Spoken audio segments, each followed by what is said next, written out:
the job, according to my man Chief Rocker. I'll address that in a second as well. I'm not telling y'all Fred Hoiberg is a big-time head coach. I'm not telling he's a quality head coach. I am saying he's a quality head coach. The reason I'm tripping on this is this. If the greatest in the building, thanks for joining the party. The reason I'm even speaking up on behalf of Fred Hoiberg is I feel Fred Hoiberg can coach. Fred Hoiberg is a victim of poor management of the Chicago Bulls. The reason I'm saying that is this. You got Gar Foreman and John Paxson running the Bulls. Let's just run down the last few coaches. You got Bill Cartwright. Didn't work. It was over. Sorry, didn't work with Bill Cartwright. You got Scott Skiles. Bam, it's over. Then you got Vinny Del Negro, who actually gets into a fist fight with Gar Foreman. Getting a fist fight with John Paxson.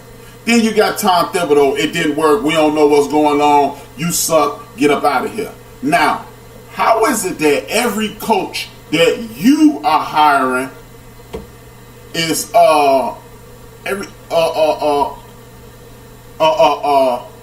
every coach that you're hiring is the wrong coach? At some point, don't we need to start looking at the dude who hiring the coaches?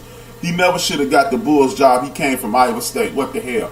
You are being biased towards Iowa State Big L because of that last simpleton that they hired. Again, another simpleton that they hired. At some point, we got to wonder what's going on. The reason I keep pointing at Gar Foreman and John Paxson is this. We are looking at Gar Foreman. Thank you for joining the party, Holly Newsom. Thank you, bench warmer. You new to the building. Never seen your name, but I'm glad you started this week. But I'm not trying to convince anybody that Fred Hoiberg is the cat in Boston. He's not Pop. He's not any of these big-time coaches. But G-Money in the building. No, yeah, this is me. This is me live and direct. G-Money, this is me. I'm forced to question who. If you keep hiring the wrong coach, are you the wrong person to hire coaches? See, the reason I'm even sticking up for Fred Hoiberg, I'm going back to Fred Hoiberg's inaugural season. It was one of the rare instances where a coach who finished in 9th place in the East would have been in 8th place in the West. They would have been the 8th seed in the 8th seed in Joe. I can't talk and text at you at the same time. Joe from Houston, keep talking and texting. That's why the show ain't dope as it should be. If I suck, blame Joe. Now, it's one of those rare situations. Whereas, if he would have been in the West, then the Bulls would have made the playoffs. That leads me to believe he knows something about coaching. So now you get this dude who's a rookie coach who's running a totally different system than Tom Thibodeau. You ask him to pick up and coach mostly veterans. He started off on the wrong foot, saying that Noah wanted to go to the bench, and Noah said he didn't. So I can't blame anybody but him. But let's not forget, once things changed around and he got his footing, this is a dude who almost took out the number 1 seed Boston Celtics with Brad Stevens. Had Rondo not busted up his hand, we may be looking at a different Fred Hoiberg. And then, again, let's look at some of the moves that Paxson and Foreman made. Oh no, we don't want Gary Harris, who kicking ass in Denver right now. We want white boy Roy, what's the dude name up out of St. Louis, who ain't even in the league anymore. Doug McDermott. Where he at? This is the same crew that said, no, we don't need LaMarcus Aldridge. We want Tyrese Thomas, another dude, not in the league anymore. Now, I'm not going to act as if they are picking bozos, but when you keep picking the wrong coaches and you keep trading the wrong... one more thing about Foreman and Paxson. Remember, Hoiberg was coaching pretty well. They was getting on the roll last year after my man busted up the Jurkovic or whatever his name was, and they send him. As soon as they get on the roll, they send my man down to New Orleans, and New Orleans get hot. He stays hot, and they start tanking, trying to get the number 1 pick. So then the season starts. Thank you, Denise. Thank you for joining the show. Then after all of this dude, Yari Marketing gets hurt, the point guards get hurt, Bobby Portis get hurt, and ain't no way in hell with a half-ass team to begin with, you are going to be able to win. So, is Fred Hoiberg a good coach? Hell no, I'm not telling you that. But what I am saying is this. The dudes who hired Fred Hoiberg, they are getting a legitimate pass. How many times can you fuck up before we start saying, you know what, it ain't the coaches, it's the people who picking the coaches. Because, damn, I mean, Pat Riley ain't picked 10 coaches in the last 20 years. Only teams that keep picking different coaches are the Clippers, the Knicks, Sacramento Kings, teams like that. And guess what they have in common? They ass suck. They freaking suck. So if you keep picking the wrong coaches, maybe you don't know what the hell you're doing. My man Clutch Conversation threw another comment at me. Chicago situation is similar to the Wizards situation. The coaches keep being put out the keep changing, but the management seems to be the same. Shout out to Andy Grunfeld for fucking up everybody else's money. That man stayed playing with the church money. That dude stayed playing with the church money. Ain't nobody looking at the treasury. Hey man, that's all I'm saying. I'm not trying to tell nobody that Fred Hoiberg is the next big thing. I'm not saying that Fred Hoiberg should have kept his job, because when you don't win, this is a production-based job. If you don't produce, you can't keep the job. But if I keep getting hired by buffoons and bozos, y'all gonna have to do something about this, man. Y'all gonna have to do something about management. It ain't just me. Come on, man. How is it that it's always my fault that you keep picking the wrong people? And that's the problem. People, start looking at God Foreman. Start looking at, and you know, don't open up the chat room, man. Open up the phone lines, man. If y'all want to get down with your boy, there go the number right there. If you want to just mess with your boy, talk crazy to me, I'm open to any of that, man. I love talking crazy. Say something, call me stupid, say something you disagree with, man. I'm stupid, I'm retarded, all that, man. I'm down to fight. I'm ready to fight. But, anyway, man, that's the way I'm looking at that Fred Hoiberg situation. How is it that everybody's stupid but God pass?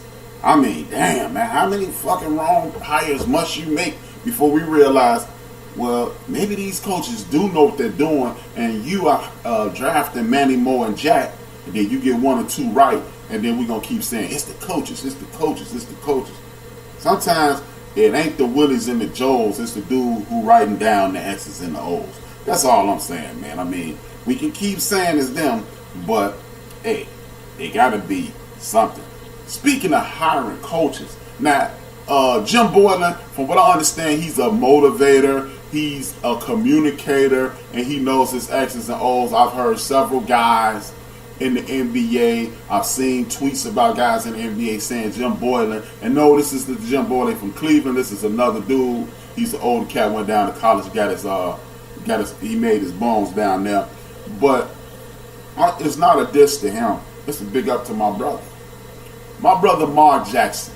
Now, for those who don't know, Mark Jackson is an extremely religious guy, and he made some disparaging remarks about some religious-based remarks. I won't even say disparaging. He made some religious-based remarks about the LBGTQ community. If I said it wrong, I'm sorry. It's too many fucking letters. The gay and lesbian community. So that's why you got run out of Golden State. People don't want to talk about it. People want to act like, oh man, we don't know what you're talking about. Y'all know what the hell we talking about. Mark Jackson made some disparaging remarks, some religious-based remarks about the LGBTQ community, and that's why he ain't getting no job. Let's stop pretending, oh man, we don't know why Mark Jackson ain't getting no job. The man is a damn pastor, and when you a pastor, you gonna say things that the LGBTQ community is not in line with. I understand the concept of hate the sin, not the sinner, blah, blah, blah. But if you are of any faith that I know of outside of Buddhism, Islam, Judaism, or Christianity, you ain't going to be speaking very favorably about this community. Or you may say some things that step on their toes. At this point, I'm sick of people in their bruised fucking toes. I am all about respecting humanity. One of my number one rules in life is you cannot tell me how to respond when you disrespect my humanity. I understand that. But if I say something that's rooted in my faith, as long as it's not coming at me, if someone says something, as long as it's not with malicious intent, I'm going to have to educate that person. Hey, bro. Hey, what's up, BS? What's up, Ben? Thanks for the big ups before the show. Man, love, please continue to support BS3. Everybody keep this X Squad in the building. As long as you don't do it with malicious intent, I can have a conversation with you and we can get this resolved. Mo Cheese in the building. Much love, bro. So we gotta start communicating, man. It's kind of sad. Even though people who know my MO, y'all know I ain't big on what I just said, but I'm working on it, man. I ain't perfect. I'm just saying. I ain't talking out my ass. I'm just saying. But the fact that Mark Jackson is being bandied about is even more reason that I'm gonna speak about this Saturday about how some of these brothers, or if y'all want to talk about it now, some of these brothers need to start going to these HBCUs, becoming legend star, and then we can control a few more things. You know what I mean? So I don't know, man. I'm just tired of it. People always talk about Kaepernick. Mark Jackson is basketball Kaepernick, whether y'all want to admit it or not. Because there's no way in hell he started that dynasty out there in Oakland, and he can't even get it. He can barely get an interview. I'm seeing every clown and buffoon in the world get interviewed, and my brother Mark Jackson is being overlooked time and time again. You know, it's just something that's in my craw. If you disagree, agree, or what have you, you can put it in the chat, or you can just you can call the show 773-803-9824, 773-803-9824. It's the number. It's all good if you want to. If not, just keep your ears on. Continue to support the show. Now, for those who are big on Kevin Durant and big on superstars and big on all that stuff, I keep telling y'all, don't tell me about no stats. Don't read no. I can Google my damn self. I don't hear about nobody how many points this dude scored and how many he averaged and how many rebounds. I keep telling y'all, impact on the game is imperative. Impact on the game is imperative. I'll say it again. Impact on the game is imperative. The reason I'm saying this is my main man, Draymond Green. I'm not turning into, hey man, if anybody can reach out and slap the hell out of me if I'm turning into Ahmad Rashad talking as my main man shit. Sound like it's 1975. Now, but the homie about to be driving A-Shrap. Man, thanks for the support, man. Thanks for the compliment and the support. You already know, man. X Squad in the building. Now, y'all keep telling me y'all want to read me this guy's stats and that guy's stats and this and he averaged this and he can do this and he can do that. I don't want to hear none of that because Draymond Green is proven every time the Golden State Warriors go out here and either struggle against a solid or quality team or lose to another good team. Draymond Green is the difference. We can talk about KD. There's no doubting KD's abilities. No doubting his abilities. The man he hard body.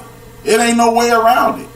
But hey, Steph, I've retracted James Harden should have won one of those MVP statements. He should have won both of them. We see how it don't work without Steph. But, hey, man, Draymond Green is the difference. Y'all can talk all this nonsense, man. The man KD is this. The man KD is that. Man, Steph is this. Steph is that. The heart and soul got a hurt toe, and he's sitting on the sideline of Oakland. I'm here to tell y'all, man.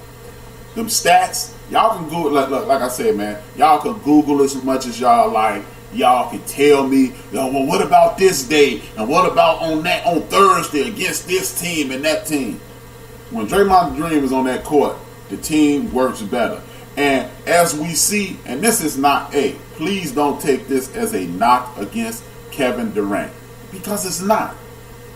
We see that the whole blow up that created the situation from Kevin Durant, I'm siding with Draymond now.